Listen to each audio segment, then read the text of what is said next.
నేను ఒక్కటే మాట చెప్పదలుచుకున్నా, ఇంట్లో ఉన్న నన్ను బజార్లకు తెచ్చి రాష్ట్ర ప్రభుత్వంలో పోరాటం చేయాలని కాంగ్రెస్ పార్టీ అభ్యర్థిగా ప్రకటించిన తర్వాత సుధీర్ అన్న పార్టీ మారి వీళ్ళందరూ ఒప్పుకున్నాక నేను సొంత అక్కకి ఎంత గౌరవిస్తానో సబితక్కకి అంత గౌరవిస్తే ఇక్కడ ఉన్న నర్సన్నకు తెలుసు, చాలా మంది తెలుసు, అందరికంటే మా దీప భాస్కర్కి ఎక్కువ తెలుసు.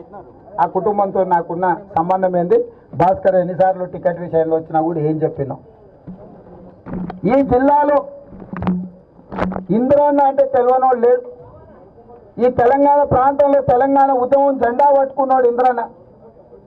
తెలంగాణ ప్రజల ఆకాంక్ష తీరాలంటే తెలంగాణ రావాలన్నది ఇంద్రన్న. అలాంటి ఇంద్రన్న కుటుంబం కదా అని కాంగ్రెస్ పార్టీ అన్ని హోదాలు ఇచ్చారు, హోంమంత్రిని కూడా చేశారు. ఇక మిగిలింది ముఖ్యమంత్రి ఒకటే కాంగ్రెస్ పార్టీ ఇవ్వండి ఇంద్రన్న కుటుంబానికి.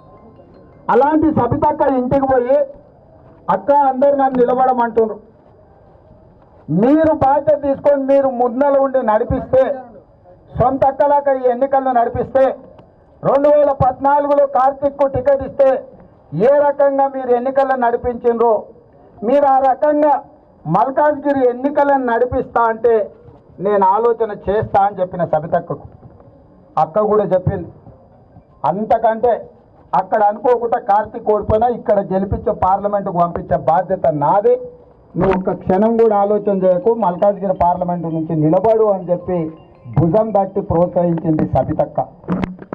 సొంత అక్కని నమ్మి నేను నీ ఇంటికి వచ్చి నీ ఇంట్లో కూర్చొని నీ దగ్గర 3 గంటలు కూర్చొని మాట్లాడి అక్క ఆశీర్వదించు అని అంటే మంచిదని చెప్పి నన్ను ప్రకటించిన తర్వాత మీరు పోయి కారు ఎక్కితే నేను ఏం చేయాలనో ఇక్కడ ఉన్న కార్యకర్తలారా మీరు చెప్పండి అంటే, ఒక సబితక్క ఒక సుధీర్ అన్న కాంగ్రెస్ పార్టీని వదిలేసి కారు ఎక్కితే ఇన్ని లక్షల మంది కాంగ్రెస్ పార్టీ కార్యకర్తలు నడి బజార్లో వదిలేసి యుద్ధం చేయకుండా సైనికులు మోహరించినప్పుడు సైన్యాధిపతిగా ముందు నడిపించాల్సిన నేను ఎన్నికల కురుక్షేత్రాన్ని వదిలి ఇంట్లో పోయి పండుకుంటా అని ఎందుకు అనుకుంటున్నారని నేను అడుగుతున్నా. ఇవాళ ఈ మల్కాజ్గిరి నియోజకవర్గంలో 32 లక్షల మంది ఓటర్లు ఉంటే దాదాపుగా 18 లక్షల ఓట్లు యువకులవే ఉన్నాయి. 18 లక్షల మంది యువకులు ఇవాళ ఈ తెలంగాణ రాష్ట్రం తెరలు కాకూడదంటే, చచ్చ నింగికెగిసిన ఉద్యమకారుల ఆకాంక్షలు విఫలం కాకూడదంటే ప్రతిపక్షం ఉండొద్దని ఎవరన్నా అనుకుంటారా? ప్రతిపక్షం లేకుంటే ఎక్కడైనా చట్టసభలు ఉంటాయా?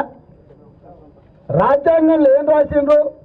51% ఓట్లు వచ్చినోడు 51% సీట్లు వచ్చినోడు ప్రభుత్వాన్ని ఏర్పాటు చేస్తే 49% ప్రతిపక్షంలో శాసనసభ్యులు కానీ పార్లమెంట్ సభ్యులు కానీ ఉండి ప్రభుత్వం తీసుకుంటున్న నిర్ణయాలలో లోపాలు ఉంటే ఎత్తి చూపండి, ప్రభుత్వాన్ని చక్కగా దారిలో నడపండి అని చెప్పి అంబేద్కర్ మనకు రాజ్యాంగాన్ని ఇచ్చాడు.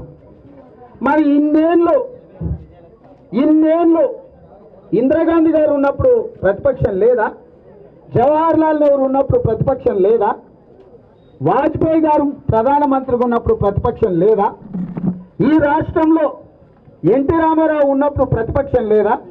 మరి చెన్నారెడ్డి ఉన్నప్పుడు ప్రతిపక్షం లేదా? అవి పక్కన పెడితే చంద్రబాబు నాయుడు ముఖ్యమంత్రి ఉన్న 10 ఏళ్ళు రాజశేఖర రెడ్డి ప్రతిపక్షంలో పోరాటం చేయలేదా?